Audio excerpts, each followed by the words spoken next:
Okay, so in this video we're going to take a look at just a couple more methods that we can use with our ListView controls. We'll also see how we can modify or kind of customize it in a few other ways, and also take a look at some of the other data types that we could put into our list views, so other things that we could create lists out of. So the first thing we have here, we got various methods to select an item in a list view. So if you want to go ahead and programmatically select a particular item, this is going to be the set of methods to do that. So we can use things like select first, that will select the 0th item in the list. Select last, that's going to select whatever the last item is, so that would be equivalent to the position at the size of the list minus 1. We can use the select all method. This is just going to go ahead and select everything. The select indices method, so you can specify a list of different indices. So say maybe you want to do like a comma separated list of like 0, 3, 5, so forth and so on.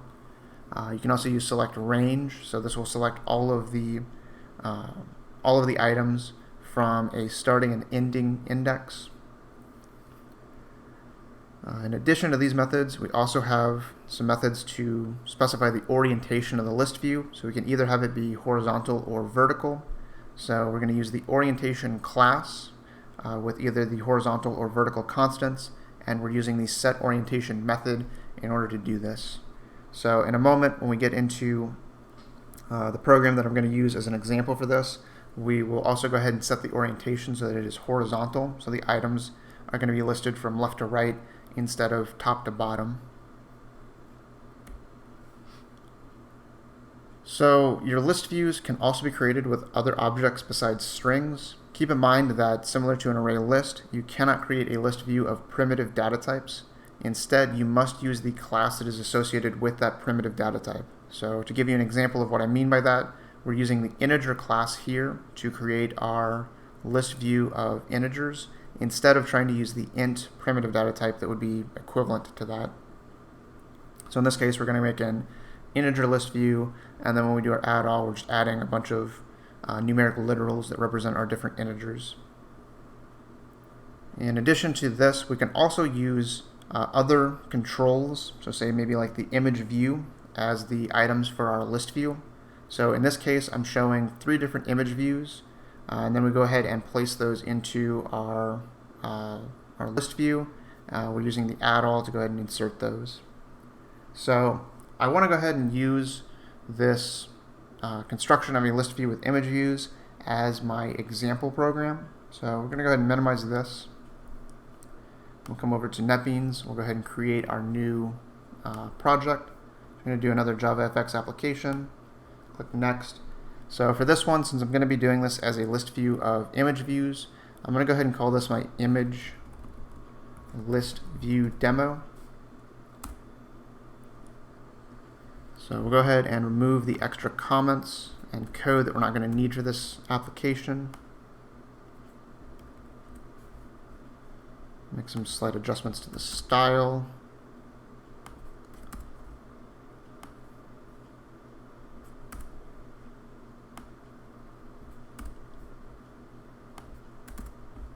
And once again, go ahead and move the main method to the top of this program.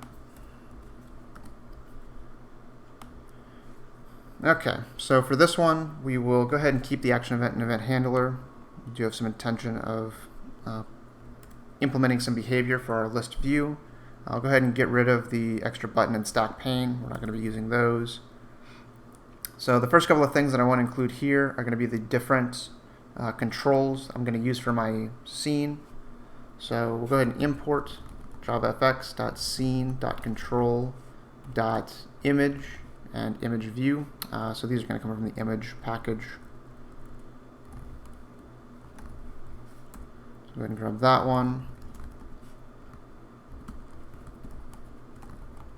And the image view. So get both of those from javafx.scene.image. We'll go ahead and also do import javafx.scene.control.listView. So in a moment, we'll be putting these image views into a list view. And then the last thing I want to go ahead and bring in is going to be a label, since I want to go ahead and use that label, the text of it, to specify which of some images I have currently selected. So I'm going to do import javafx.scene.control control.label. And then once I've got my controls, I also want to go ahead and bring in a container. So I'm going to have a list view and a label. So I want to go ahead and put those into a VBox. So this would be from the layout package. We're going to get the VBox. Okay. And then the last thing I want to bring in, so once I've actually got everything set up, I also want to go ahead and make sure that the content is going to be centered in the middle of the application window. So the last import that I want to include here is going to be for the pause class. So I'm going to do import javafx.geometry.pause. So go ahead and use that as well. So then right here, I want to go ahead and start putting together my images, image views, and my label. We'll then go ahead and put in the list view and add the image views to it. So to set up the images, I need to make sure that I have some files that I can access a little bit later. So again, I'm going to be using the same two images that I've used for most of the examples for JavaFX. So I'm going to go ahead and grab both of these, and we'll go ahead and put them into an images folder on our project. So this is going to be for the image list view demo. I'm going to come over to Documents, NetBeans Projects, locate this image list view demo, and then right here we'll go ahead and make a new folder, call it Images, and we'll go ahead and put in our two images right there. So I'll keep this handy in case I need to double check some spelling. And so right here, we'll go ahead and include both of those images. So we're going to have image. So the first one can be our BB image. This is going to be equal to a new image. So we'll be using the file protocol to get this. It's going to come from that images folder, and it's going to be the one called bluebonnets dot, let's see, PNG. This is going to be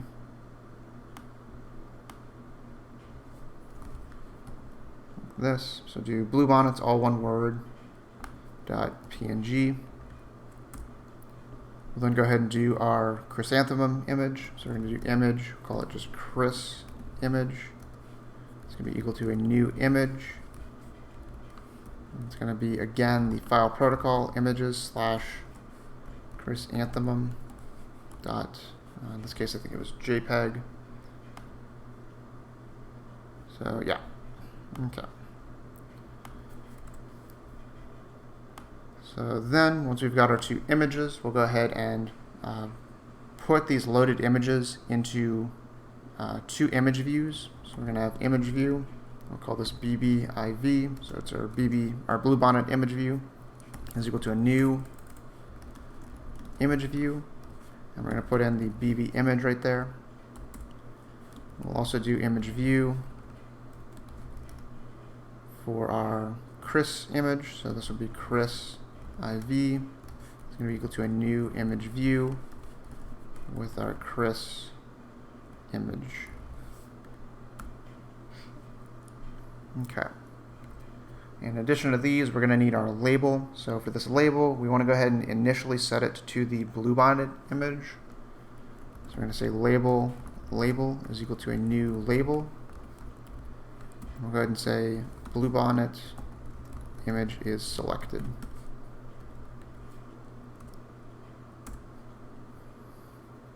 And then once we've got all these, we also need our list view that we're going to put our image views into. So let's go ahead and do that. We'll do one line of space and then put this here. So we'll go ahead and call this our image list view.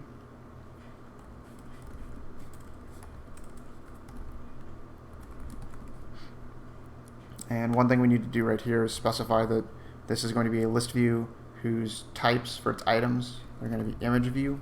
So we'll put that right there. Say this is equal to a new list view. Use the diamond operator and that pair of parentheses so we can call our constructor. And then right after that, we'll go ahead and add our two different image views to this list view. So we're going to say image list view dot get items. So we want to make sure that we're getting the observable list with all the items that are currently in our image list view. So it's currently empty. We'll go ahead and add two images to it. So we're going to use the add all method. And then right here, we're going to put in our BB image. and our Chris image.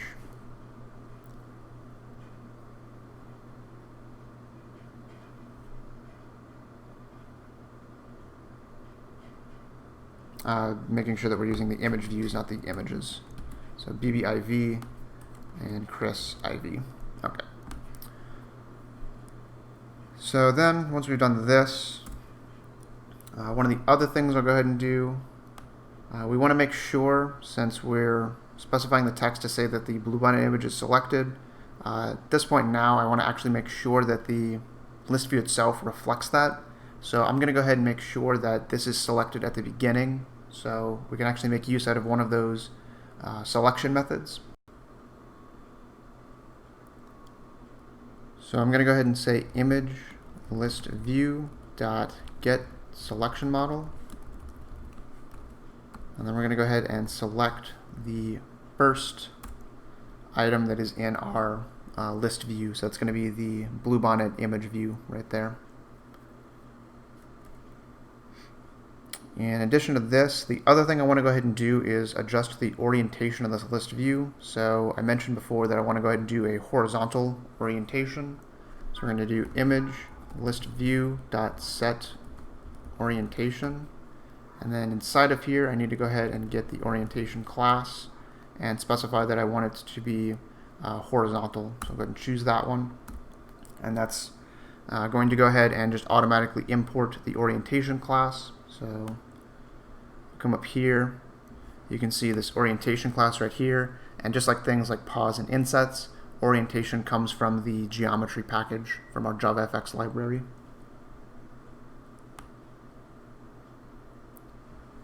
So once we have all this, I'll wait a moment before we actually start modifying the images. I'm going to go ahead and put this in the VBox and then set up the scene and display everything. So we're going to go ahead and make our VBox. So I'll just call this VBox in all lowercase. This will be a new VBox. We're going to go ahead and do, let's say, something like 30 pixels of spacing between our list view that's going to have our two images, and then the label that's going to go underneath that.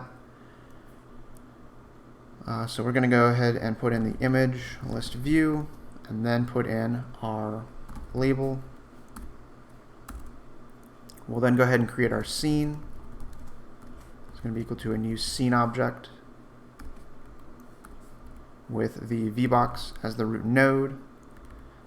Again, just like with the images, for the dimensions of the scene, I'll go ahead and wait. We'll run it once just to see how everything looks, and then kind of resize and reposition everything. So then after setting up our scene, we'll go ahead and set that in our stage. We'll also go ahead and set the title. So for this one, we'll call this the image. Let's call this one the image, or the list view of ImageViews demo. And then finally, we want to make sure that this is actually displaying. So we'll do primary stage dot show. Go ahead and save that. And then we'll run this once just to see how it looks. So right now, we see a portion of our bluebonnet image. If I start to resize this, we can kind of start to see some more of it. And we can kind of see the chrysanthemum image off to the side over here. So we need to kind of adjust the width of these two images, primarily the bluebonnet image, to make sure that everything is fitting. So we'll go ahead and close this and make some adjustments real quick. So let's say that right after we set up our image views, we'll go ahead and just add some code right here to adjust the dimensions of them. So the first thing I want to do is make sure that the aspect ratio is being preserved. So we're going to do bb ImageView.setPreserveRatio. I'm going to grab that, set that to true.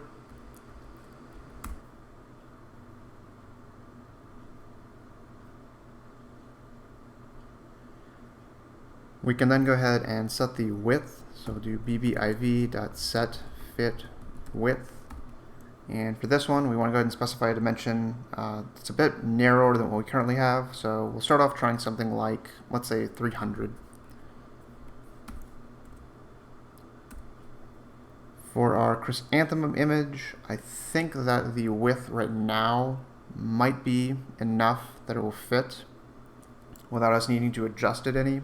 So we'll go ahead and leave it with just the bluebonnet image for now. And then we'll come back down to our scene, and we'll go ahead and specify a couple of dimensions for this now. So let's go ahead and give this a width of, let's say, 800. And we'll do the height for this as, let's say something like 600. Go ahead and save that. We'll take another look at this and see how that looks now. Okay, so at this point now, our bluebonnet image is much smaller. Our chrysanthemum image is still pretty large. And we can also see we've got some extra space over here for our list view that we don't really need. So we can go ahead and adjust that as well. So we'll go ahead and adjust a couple more things. We'll also go ahead and set some preferred sizes for our list view. So let's say we want to go ahead and do this for the chrysanthemum image as well now. We want to set the preserve ratio to be true. Go ahead and get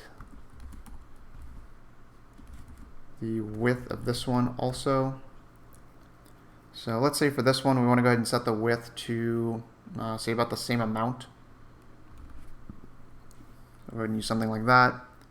For our list view that we have right here, so we're setting up all this. We also have the orientation.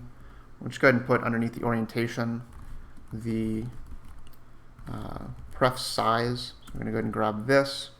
And for this one, we can see right now that the width is 300 by 300. So we want to go ahead and set the preferred size to something like, let's say 610, so just an extra little bit. And then for the height, we want to make sure this is tall enough to be able to display the images. I would guess that right now, probably a good height for it is going to be about the same as the width. So go ahead and save that. We'll see how that looks. And so, based on that, we want to go ahead and adjust the height of the scene itself. So I'll try 650. So let's see how everything looks now. Okay, so this is a little bit better. Obviously the one difference is that because of the dimensions of our two images, they're so different from one another. If we try to resize this so that both fit in this list view, obviously one's going to look much smaller than the other, so running into kind of a problem like that. As far as the width of this is concerned, it's primarily focused on just the 800 from our scene's width. So at this point, I'm going to not worry too much about this anymore. We'll just kind of rely on this. We have those extra couple of columns off to the right-hand side. We'll go ahead and focus on the functionality of the list view next. So we've set it up right here.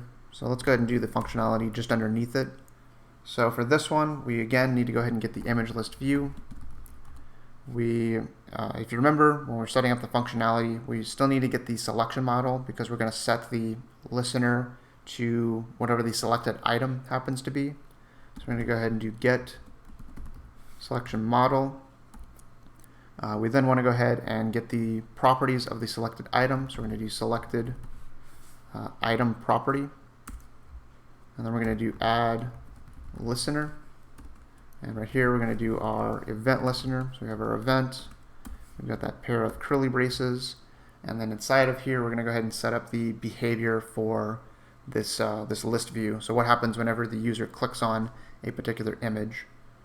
So for this one, I'm going to keep this one fairly simple since we're only going to be doing single selection mode. So we just need two conditions. One, if the first image, the bluebonnet image, is selected, and then another if the chrysanthemum image is selected. So we're going to say if image list view dot get selection model dot get selected index. If this is equal to 0, that means that the bluebonnet image is selected. So we want to go ahead and set the text back to bluebonnet image is selected. So we'll go ahead and do label.setText. And right here, I'm just going to copy and paste this string that we're using. So just go ahead and copy that, place that right there. Else if the image list view dot get selection model dot get selected index, if this is equal to 1, that tells me that the chrysanthemum image is selected. So I'll go ahead and modify the text to say that. So we're going to do label.setText. Go ahead and put in that string, and then we're going to modify it right here to now say chrysanthemum image is selected. We'll go ahead and save that. And so now if we go ahead and run this, so we've got our text right here, we've got the blue-bonnet image selected by default, and then we can go ahead and switch it, and it'll say chrysanthemum image is selected. And then if we switch back to the blue-bonnet image, it'll switch back again. So this covers all the functionality. The one last thing I want to go ahead and do, there's one more thing I want to do for customizing the interface. So we brought in this pause class right here, so we might as well go ahead and use that. So once we set up our VBox down here at the end, I want to go ahead and also just do VBox.setAlignment. We're going to do pause.center. Just go ahead and center everything in each of those individual containers within the VBox. So now if we take one more look at this, so now we can go ahead and at the very least keep this text right here centered in the application window. And then of course if we change our images, we can see the text change to match that. So at this point, this is going to conclude everything for ListViews. In the next video, we're going to get into the next of our set of advanced controls that we're going through. We're going to take a look at the combo box control.